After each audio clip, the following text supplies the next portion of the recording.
Hello. Oh my God. I am so excited. I have finally finished the mini course of Echoing Empathy. Hi, I'm Andrea Long. I am a certified coach and I'm also a spiritual leader. And I came on here because I don't know, something came out in one of my studies and I was just looking at how sometimes active listening is good, but sometimes we need to have that effective listening within the active listening. And so I wanted to come with this mini series talking about echoing empathy. And there is going to be three videos that's going to come out. Or if you already have the mini series and you downloaded it, there are three videos that we will be discussing how to have effective listening. And one of those tools or strategies is leaning more into empathy.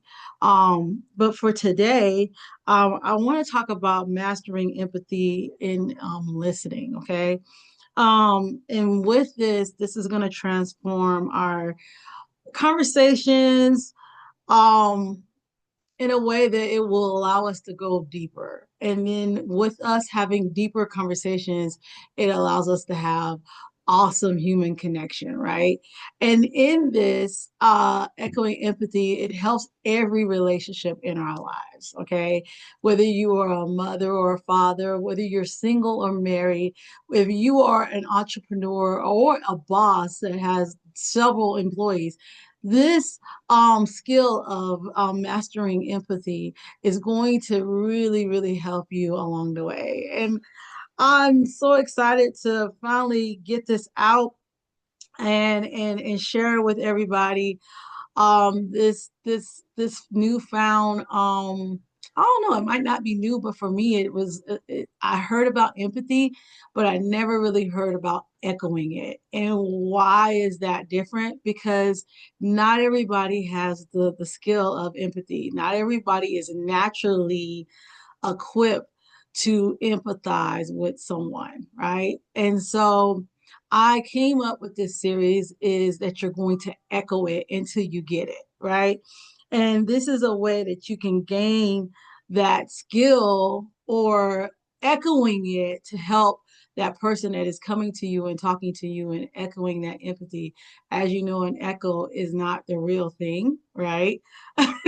It's something that you are going to display and it's going to come off. And I have talking points, I have all these things.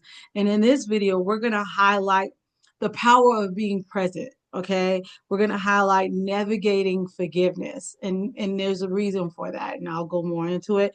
We're going to talk about healing emotional pains and also building emotional resilience. Okay, those are just highlights. And so let's just go ahead and go into this. Okay, so by tuning your ears to be empathetic and expressing yourself through both your voice and your actions um, um, is something that I don't think we're very aware that our voice or the tone of our voice can demonstrate is another way of communicating, right? And then not only our tone, but the way we act out certain things can also be a way of communicating.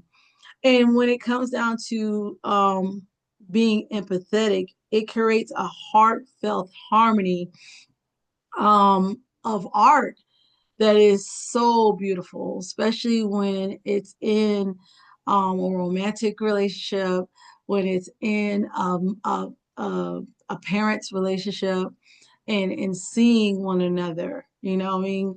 Um, if you were to imagine a seesaw back in the day, a seesaw is going up and down.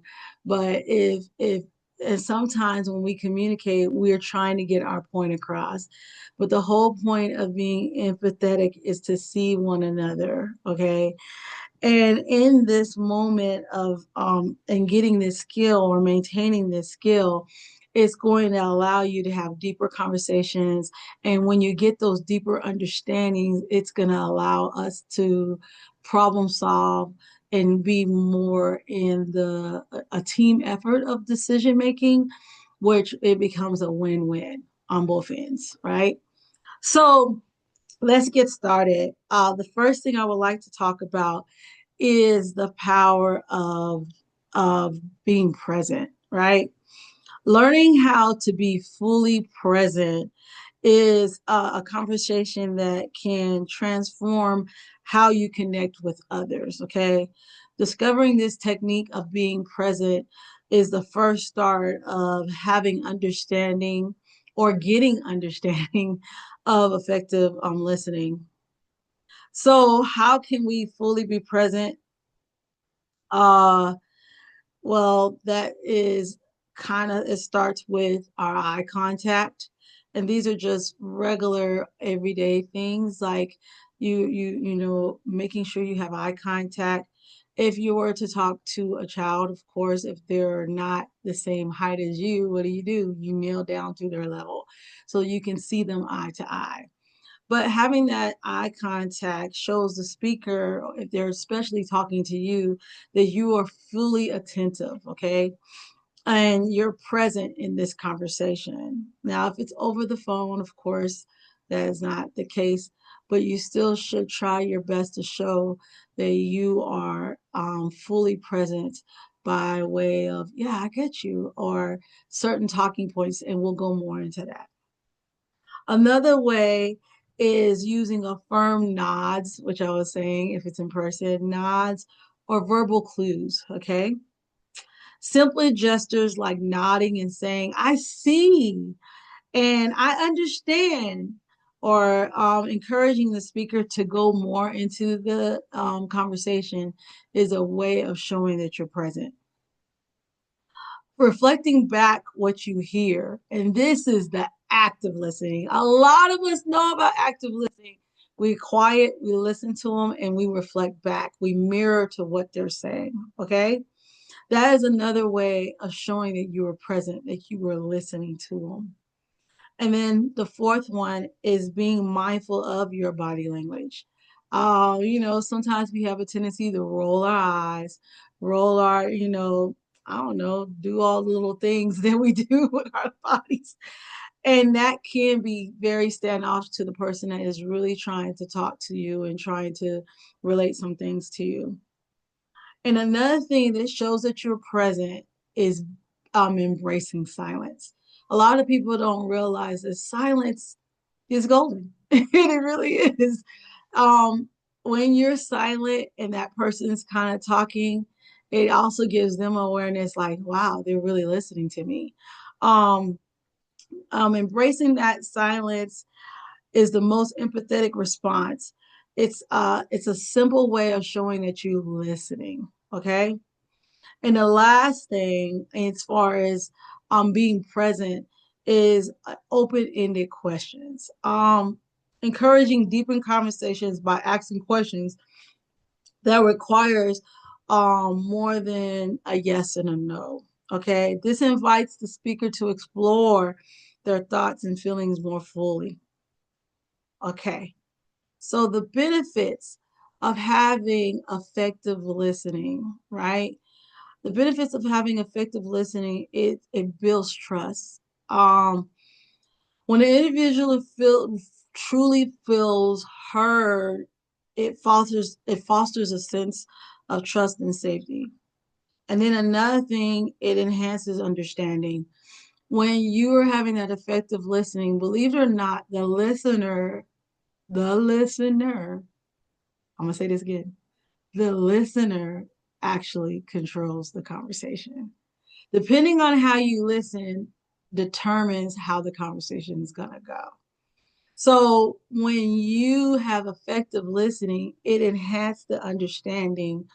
Um, and we're going to go more into more. I'm trying to not get ahead of myself, but yeah, it really truly enhances the understanding because you're focusing on the speakers. You're not only being aware of your body language, you're also seeing theirs. You're also seeing how they're communicating.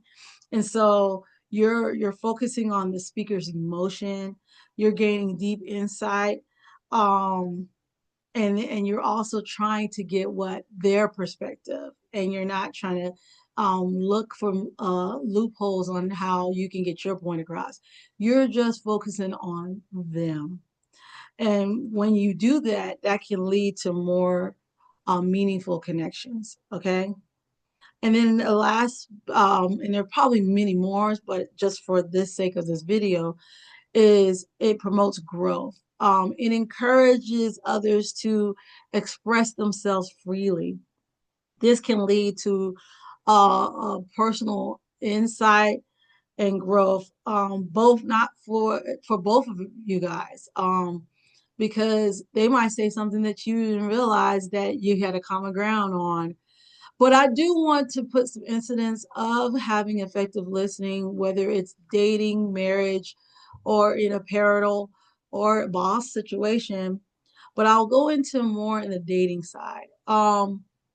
You're getting to understand that person when you have that effective listening and you're empathetic. This is something that will help you with your time, because if you're dating and you're talking to this person and you're really listening and you're going into those deep questions, you're going to not only probably have a stronger connection, but also this is a way that you can say, you know what, I think this person is just good to be friends. And that will save you time than going in and being with this person for years, where you can now communicate that in a more effective way on how to move forward in that relationship, right? And then as a husband and wife team, when you're able to really have that empathy and seeing them and their perspective, you will know how to respond, not to try to get your own agenda, but more learning how to respond on seeing them and getting more clarity on where you fit. And then now y'all can make those calculated decisions on how to move forward. And that's the same with parenting. I've done this myself in really listening and hearing where my child's perspective is going versus me moving real quick.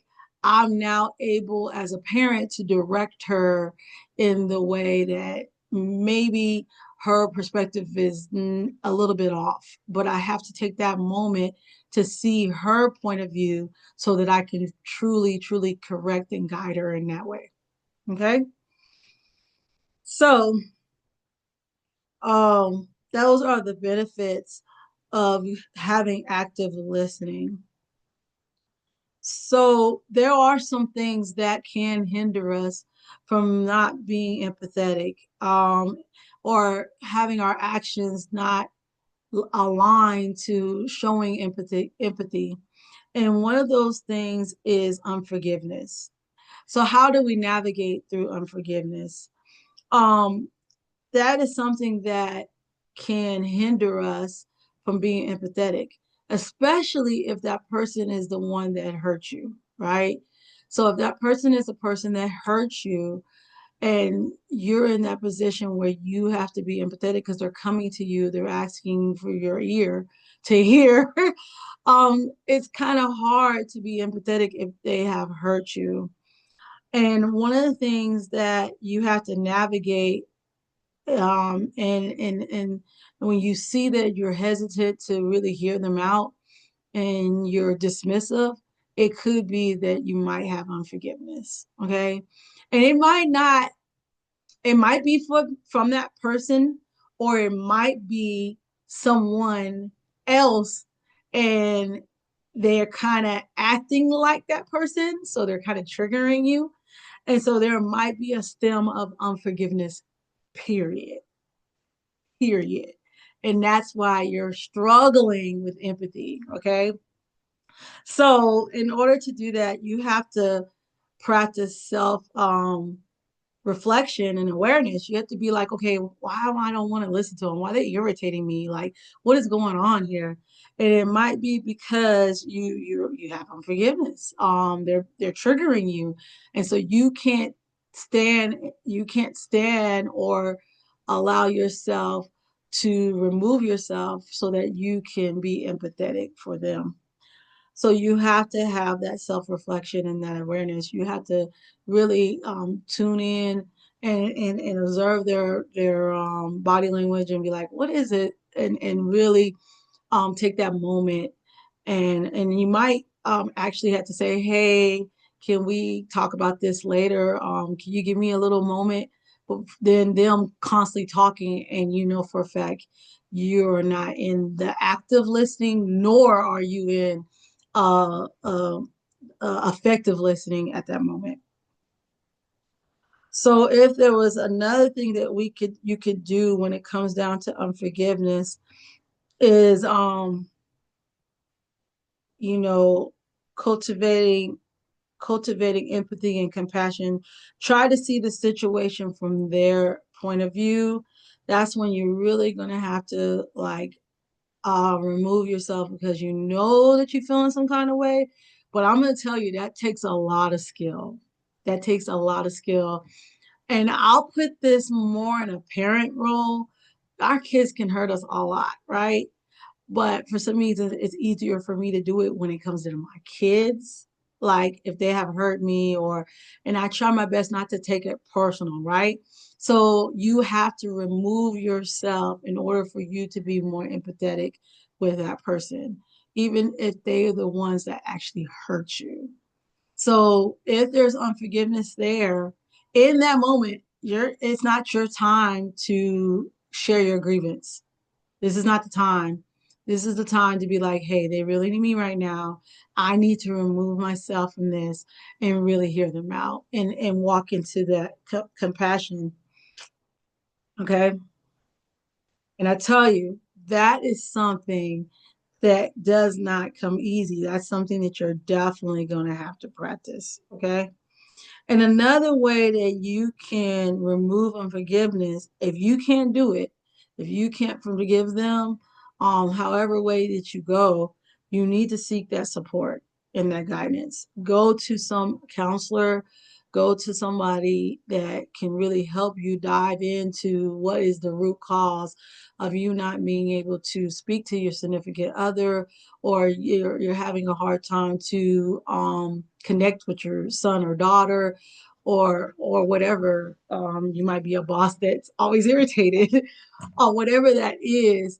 You might need to go ahead and seek some professional help to dive into what the root cause of this.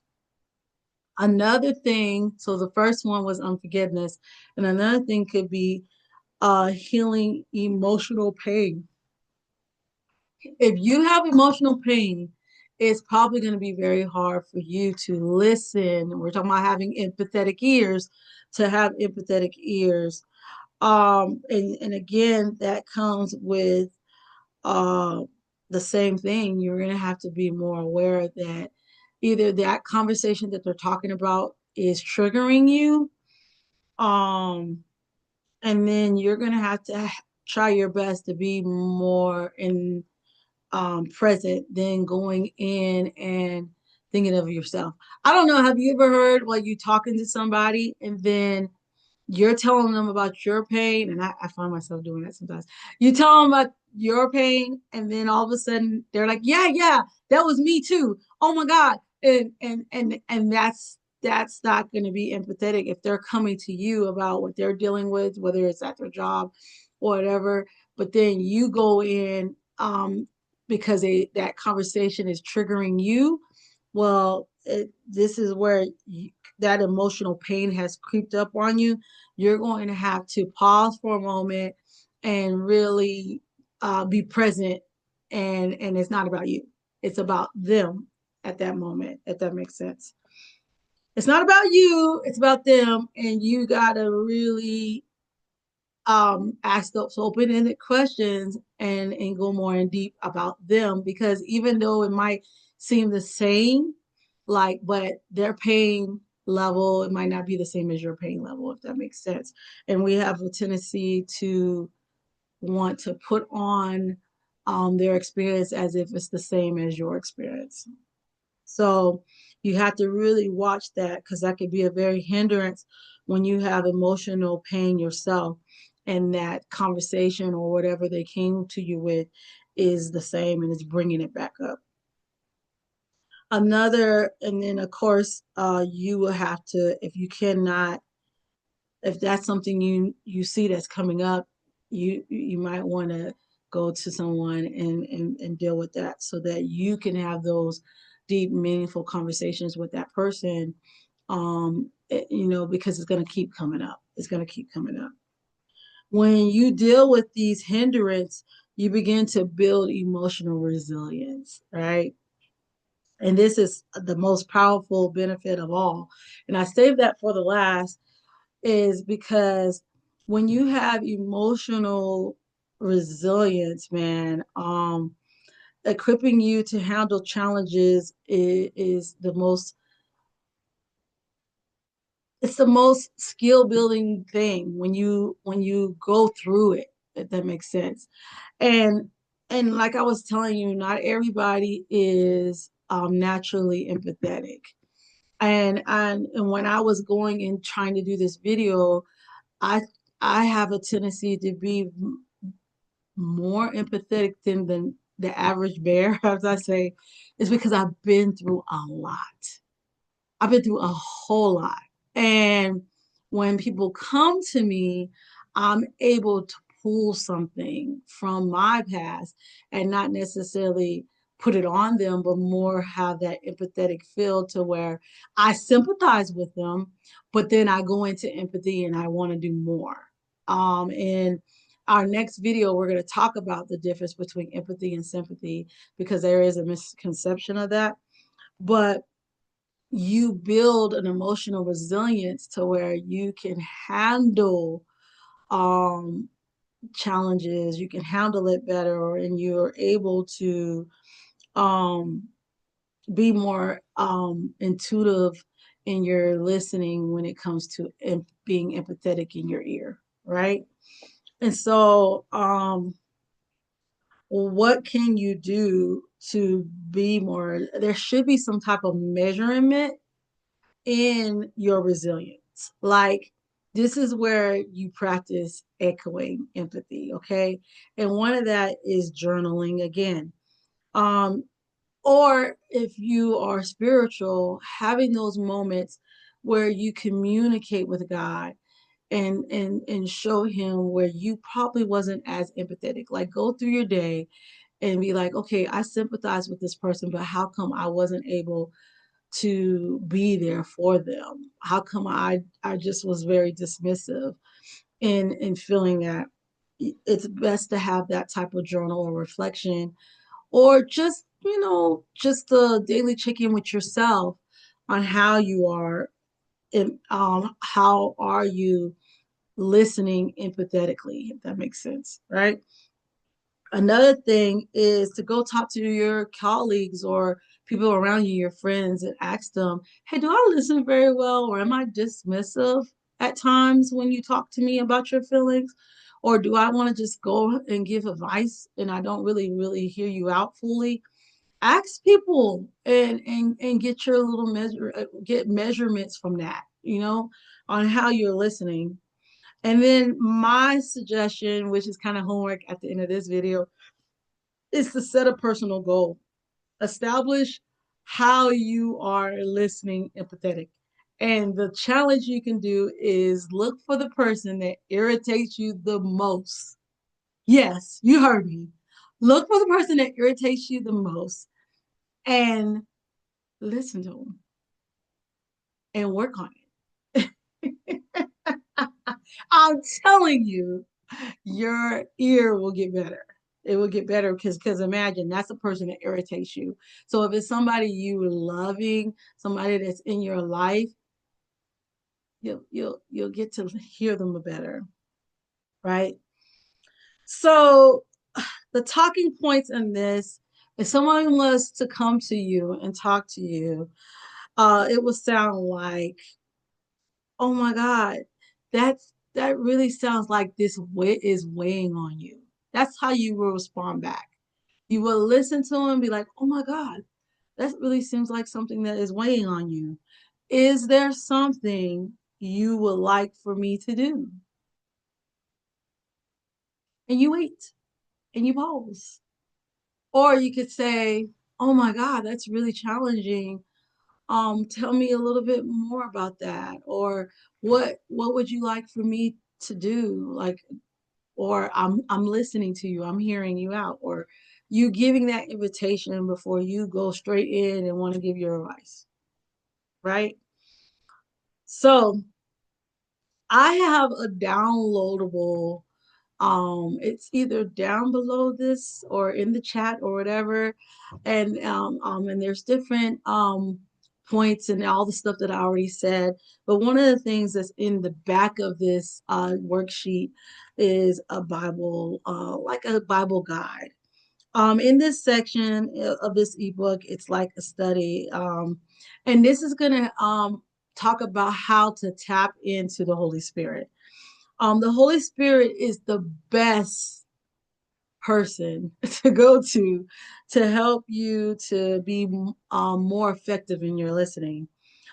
This spiritual encounter of tapping into the Holy Spirit is the best thing that's going to help you to tap into human connection.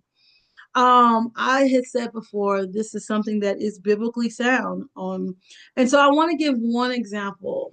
Um, One of the examples I would like to give you in this video is when Jesus was at the well with the Samaritan woman, okay?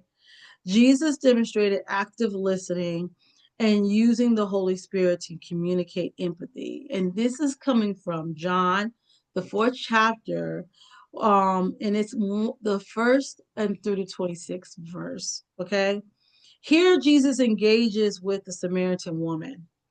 Now, not only listening to her words, but also um, attunes to her deepest emotion and spiritual needs. Okay. And I thought this was so powerful because he even broke cultural barriers to speak to this woman, because most Jewish men don't even talk to the Sumerian people, right? And showing compassion and understanding by tuning to her story, Jesus provided insight that resonated with her personal experience, offering her spiritual water that quenches more than just physical thirst. So, empathy is something that is the most profound thing. And I feel like this is very lost, okay? And so my hopes is that when you go through the rest of these videos, that you will be able to even see the opportunities where you can have the most powerful human connection through empathy. So our next video, we will be focusing on how to navigate the missteps of empathy. We're going to talk about unpacking the common misconceptions that foster genuine connection, okay? And also, I just hopes that you would get the downloadable, because it's going to go a little more in depth. It's going to ask you these questions so that you can see how you are when you empathize, okay? Until next time, walk in purpose and stay strong. Bye.